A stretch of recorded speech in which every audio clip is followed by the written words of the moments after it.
Welcome back, everyone, and this is the final installment of the IK rig system tutorial series. So we've done just about everything. We've done the hips, we've done the feet, the legs. We've learned how to resize the legs based on if it's going through the ground. We've done the spine. We've pretty much built up the entire iRig system from foot to chest. The only thing left is how do we apply it to the head. So that's pretty much what this video is about, and how to add additional bits of animation to rigs that don't have data for IK. You know, like our RoboDino has a tail and he has fins that there's no animation data for it. So how do we animate it? How do we make it look good even though it's using a human animation? So we'll walk through that a little bit. So So this is the final video, so let's just do it quickly because there's really not a lot to it, to be honest.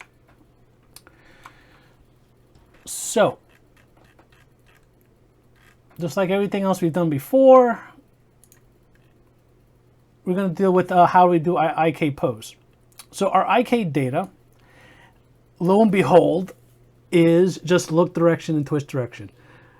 It is pretty much the same thing as our spine, and the same thing as our feet, and if we wanted to, will work the same way as the hips if we want to get rid of twist angles and just do a twist direction. Pretty much this whole IK system version 2.1 basically uses the exact same piece of technology throughout of it. So how do we do a head? The same way we do a foot, the same way we do everything else. So there's really nothing to look at. So if I go look at the compute is look and twist, and this is the function we built in the foot video.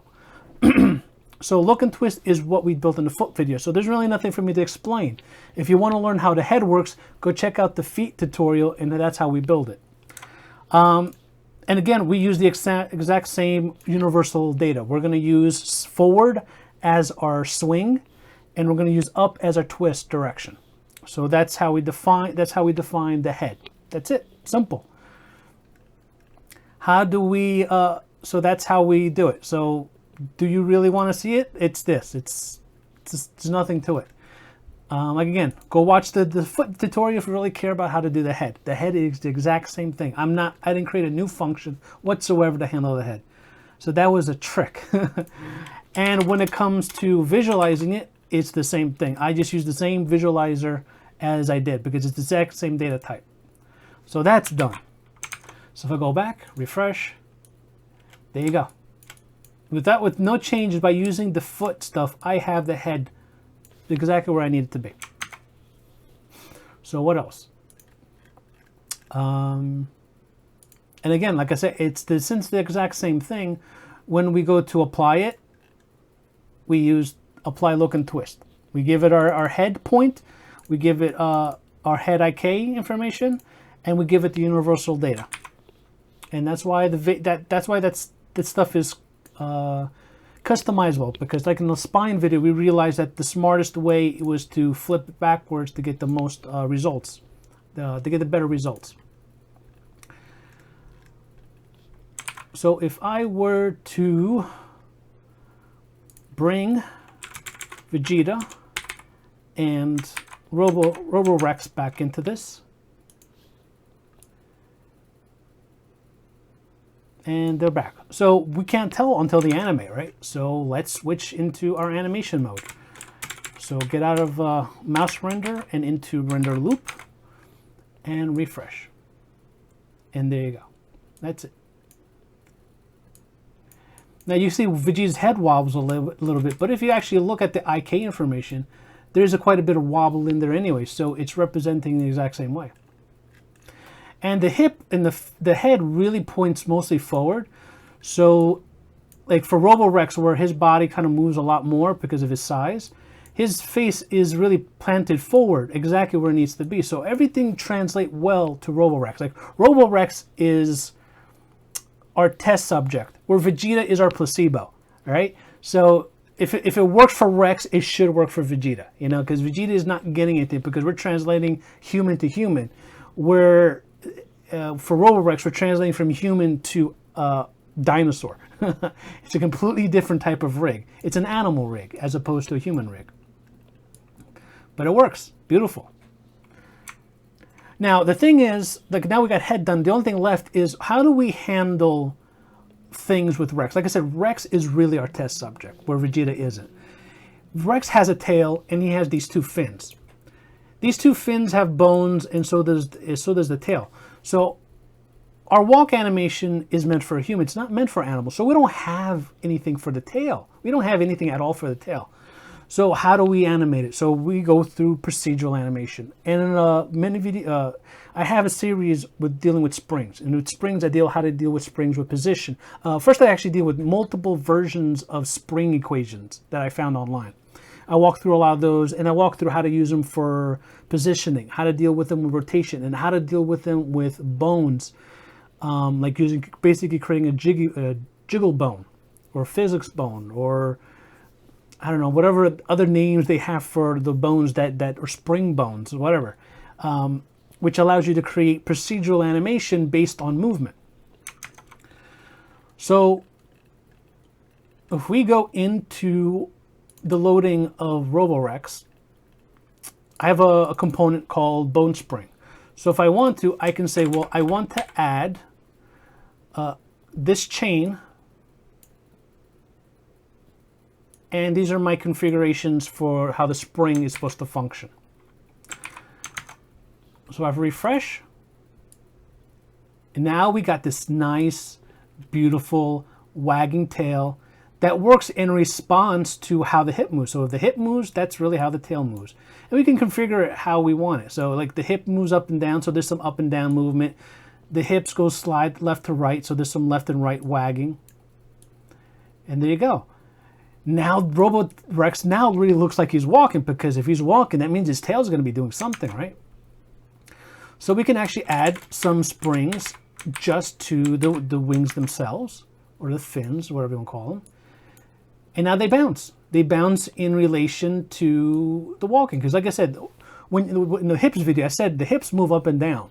So you're always going to see that up and down movement. And there's slide to slide. There's a little bit, you know, trying to compensate for it.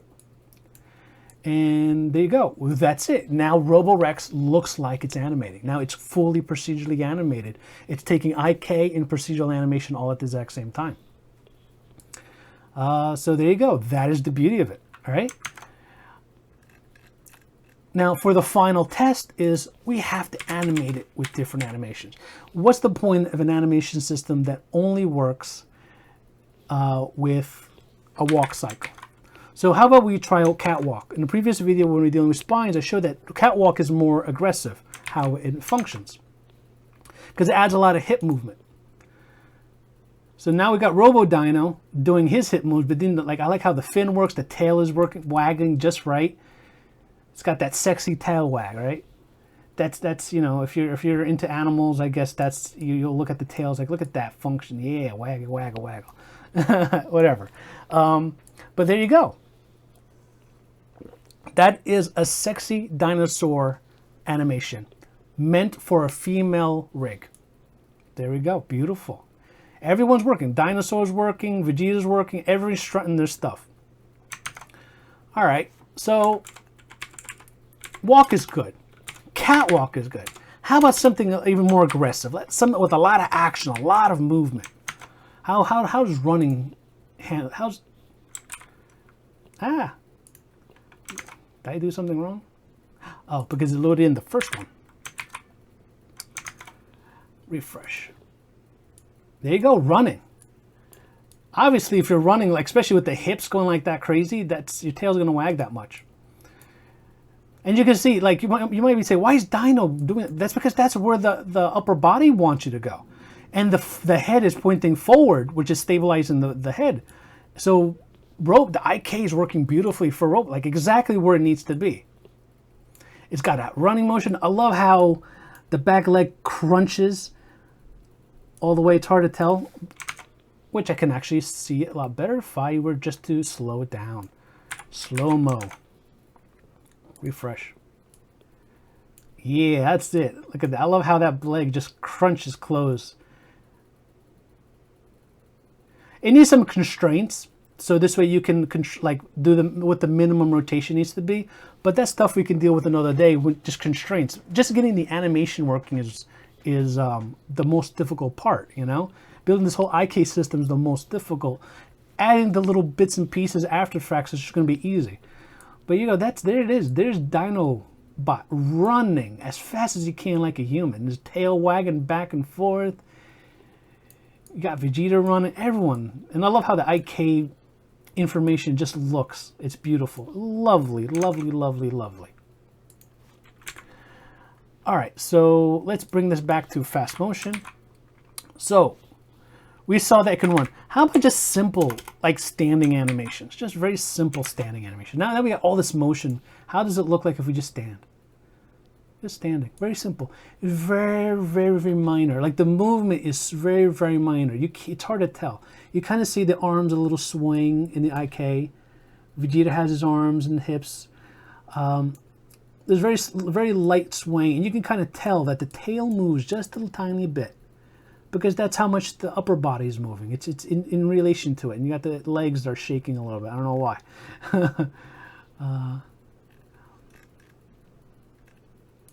But there you go, and you got the head that's waving, just all this. So even though we have all this high motion, we can have this very low motion thing work. And I love how, because the leg is just spread out, how it just Robodino just spreads his legs out. Just, I'm ready, you know. And then the last test is a ready fight stance, because Vegeta has to get ready to fight. He's always all about fighting, right? Refresh. Boom. Beautiful. And when I literally, like a week ago, when I finally got this done and tested, and I tried this animation and I saw Robodino, I was jumping for joy, because this is the shit. I really don't care. I try not to curse on the videos, but this is the shit. To me, this is like the high point of anime, because I love how this ready stance just works so well for Roborex. Roborex looks like he's ready to go bite a motherfucker. He really does. He looks like he's ready to go, and it's like it just works really well. But like I said, this stance was made for a human getting ready to fight, and it just flows so well for a dinosaur. And I love that the little motions of the tail and the fins are there procedurally, so it's not like it's dead or anything. So even though it doesn't have arms, it has other appendages that move in relation to it. It's beautiful. I love it. I am so ecstatic. 12 minutes in. All right. Yeah, it looks like it's great. Like, I would add an additive to maybe make his head rotate a little bit up, but that's, like I said, those are just additives. Those are things we can add to the animation later, which is will be like future related thing. But like I said, I love the pose. Like, the pose just works so well from how his legs are spread out just right. Everything's bent, touching the ground. It's beautiful. I love it. This is like the best one. I don't know. I just do. I love this animation. I just love that it works so well for the dinosaur. And yeah, that's it. So there is our IK system. There it is. That we just went through 6 or 7. I don't know. Lost track how many videos. We built it from the foot to the head and down to the tail. You know, foot to the head, down to the tail. Perfect. And now, granted, all this was built into fungi, right? Fungi. It's like, who's going to use fungi? No one's going to use fungi. I don't even tell people, sorry, to use fungi, because it's my prototype 3D engine. So I ported large parts of fungi to 3JS. And there it is. There's everything. We got springs. We got all the IK stuff. Everything that fungi has in the last couple of videos has been ported over to 3JS. The only small changes, I had to create a new folder called 3JS. 3JS itself doesn't have like an application framework whatsoever. It's just an API of how to 3D render. So I built a fungi-like application system on top of it. So I have an app file. I have ECS, I have a debug, so I can do all my 3D debugging. I have my GLTF, I'm using my GLTF library, and I built a utility class so I can bring things into 3JS my way. I think the only thing that had to change is armature and bone springs to work with 3GS. The rest of the IK system is identical to fungi. Those are the only two things that had to be custom built, because the armature component translates all the IK stuff right back into 3GS's armature system, because they have their own way of doing bones. So I'm not really recreating the whole skinning aspect of it in 3GS. I'm actually using 3GS's. So armature and, like I said, those are the only two components that had to be custom built for 3GS to work with the rest of the IK system. And if I go in here, everything is in there. I can go and load up my favorite pose. And you can tell my this is 3GS because I don't have the circle. Because if I go to final, this is fungi. Fungi's floor has a circle. 3GS doesn't have a floor like that. And it uses everything else. So there it is. And this is in 3GS, like just building with my application wrapper on top of 3GS. And using the ES framework. Even the way that I'm even using 3GS's way to render bones. So the bones look completely different compared to what I do it. But as you can see, it works with 3GS too. So have at it, free. Someone recently asked me, what is the license? Since I'm not really going to be able to sell it, no one really wants to buy this. So it's complete open source. I don't even care. It really belongs to the community anyway. I looked at it at MIT. I don't like it. It's too free. I don't want it to be super free. Now, people are like, oh no, oh no. I'm looking more toward like a GPL type of a license. I'll tell you the specifics of what I consider to be perfect for this project. I want it to be completely open source. I don't want anyone to blame me for ruining their systems. I'm not responsible for anything you do with this. All right? So it's free for all. You can do whatever you want. Don't really care. With the only restriction is any addition, improvements, whatever, to the IK animation system or its skinning system, if you're using the skinning thing, that part of fungi if you want. I want that part to be open source. You have to release it back to the public, to the community. That's the important aspect. Any improvements you do to the system, please bring back to the community. The like GPL thing requires that the application that it's part of also become open source. I'm not asking for that at all. I only care about the IK in the animation system. If anyone improves it or does anything with it or adds pieces to it that would benefit the community, I want that to be part of open source. Any application that's part of, like an Android app or iOS app, if you ported it over to Godot or whatever, I don't care about any other code you write. If only part that really matters to me is the IK system and the animation system. That's all that matters. So if you, let's say if you port it to Godot, just make that aspect open source. So this way anyone from Godot who uses Godot can use this. So you become the maintainer of that animation system for Godot, and you probably become popular if you do that. If you port this over to Godot, or I forgot, Godot or something. So that there's the license. That's, I'm not going to enforce anything. I don't have money for lawyers.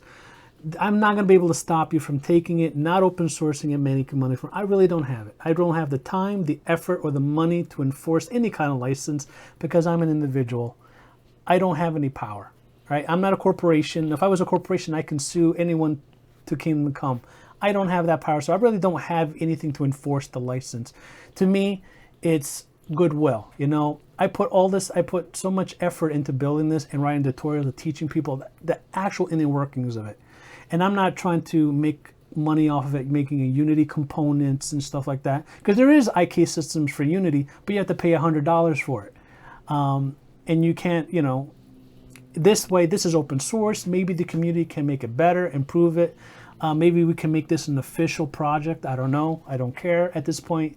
I just don't want to maintain it, like to be honest. To me, I just want to have fun and prototype, really. I just want to build and prototype. If I decide to make a game, then maybe I'll make it like an official project, or if there's a lot of resources that I really want to bring into this, then we can turn into like an official project or have multiple versions of it being part of one library. Here's the Rust version, here's the JavaScript version, here's this and here's that, whatever. So yeah, so that's really my hopes for the thing. I just want people to know how to build it, so this way, hopefully, more people can contribute improvements on it, because there's the body of knowledge for this type of thing is remotely zero online. So this becomes a big aspect where maybe this kind of thing can become a new big project that people can start contributing to and improving.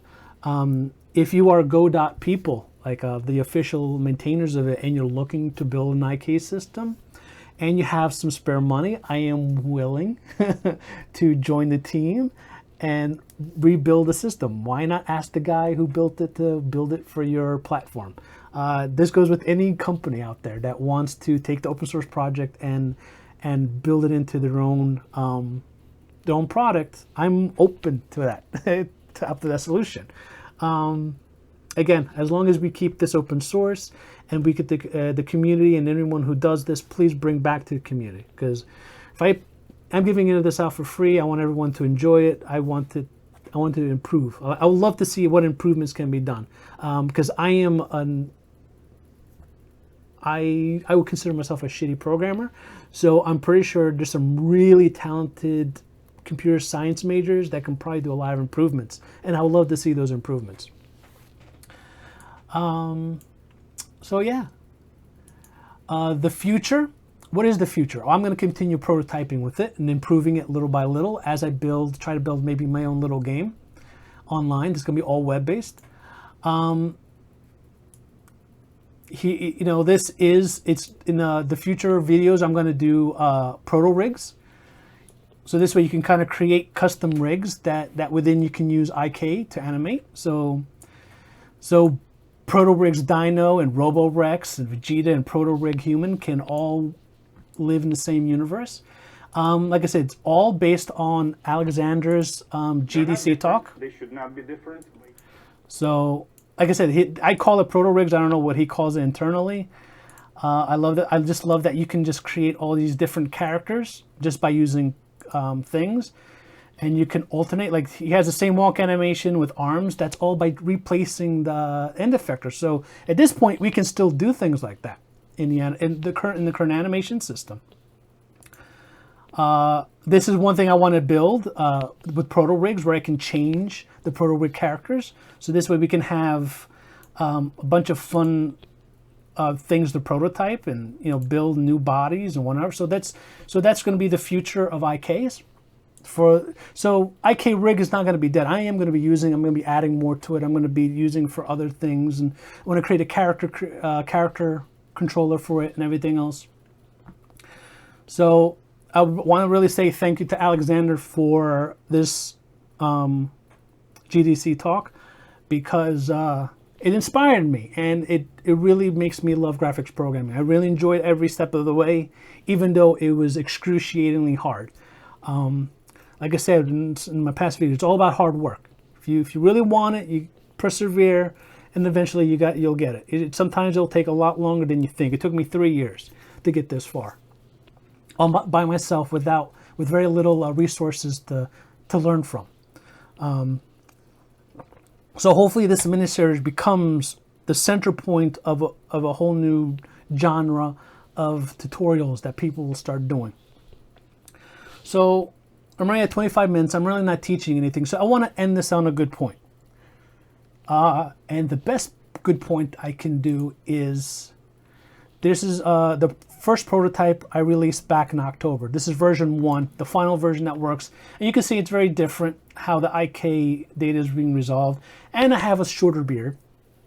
That's all pre-corona. So between October and now, I created version 2 and then version 1.1 and officially all these tutorials. And apparently 3 weeks ago, this week I learned that 3 weeks ago I had a surprise commenter on the demo video. And Alexander himself replied 3 weeks ago. And so it kind of brings a tear to my eye, because it's kind of like, it's like I'm a musician, and let's say I made a really cool song, and one of my favorite bands is Green Day, and like it's like Billy Joe came to me and said, you know what, that new single is really good. I love it. You're doing an awesome job. So Alexander coming to my demo video and giving his kind words was great. So so I want to end it on that really awesome note, because Mr. IK himself said this is a cool idea, and for me making it open source. So yeah, I'm getting teary-eyed. Like I said, if I was a musician and Billy Joe came around, I would be teary-eyed too. But I'm not a musician, so it doesn't really matter. So this is the next best thing. You know, this thing is like occupied like at least a year of my life building from scratch. So all right, so this is the end. I hope you enjoyed it. I hope you learned a lot. I hope to see more of this in the future from people. Yeah, so like I said, please share with people and learn from it and whatever. And I hope to learn from other people how to improve this. That'd be totally awesome. And yeah, my voice is starting to crack. Not because of tears, just that's it. This has been talking for hours now. Kind of trying to get these tutorials done. So yeah, this is the end. Please like and subscribe. Today I finally reached, this morning I reached 3,000 subscribers. By the time I started recording the final 2 videos today, I went from 3,000 to 3,011. So that's great. And I'm only missing 250 more hours so I can start monetizing videos. It's been 3 years since I've been able to monetize these videos. So you'll eventually probably start seeing commercials pop up. So that'd be nice to make a little bit of money here and there with advertisements. I also have Patreon. Please donate if you want. I'm only asking for $1. If you want to donate more, go for it. Like I said, you know, there's probably things I want to do in the future. I would love to try to learn to do Connects 2 and apply that to WebGL. Can you imagine taking IK rigs and then information coming from a Connects camera? So this way I can do real-time controlling Vegeta. That would be so sweet, wouldn't it? I would love to do that, and maybe control Roborex, because it's all the same IK rig stuff. So if I can translate Connects to like IK rigs information and then apply it to a rig, it'd be beautiful. The real-time IK rig animation. I would love to do that, but I need to buy the equipment and I need to learn it. And other things. There's like so many things I would love to do with IK rigs. So yeah, if you donate, I'll have some money, some seed money that I can probably buy some equipment in the future and do some fantastic stuff. Also want to do HoloLens stuff in the future if I can. Every iteration the price gets less, but that's going to be expensive. I have no clue what to do with IK when it comes to that. All right, I'm spending way too much time talking about things. So thank you very much for watching. Yeah, just thanks for watching. I hope you enjoyed it. And I'll see you guys in future tutorials. Because IK, even though this is the final of the series, it's not the end of IK. It really is just the beginning. It really is the beginning of a beautiful thing. So I'll see you guys in future tutorials. And keep your hands washed, because I need you all alive to help improve this in the future. See ya.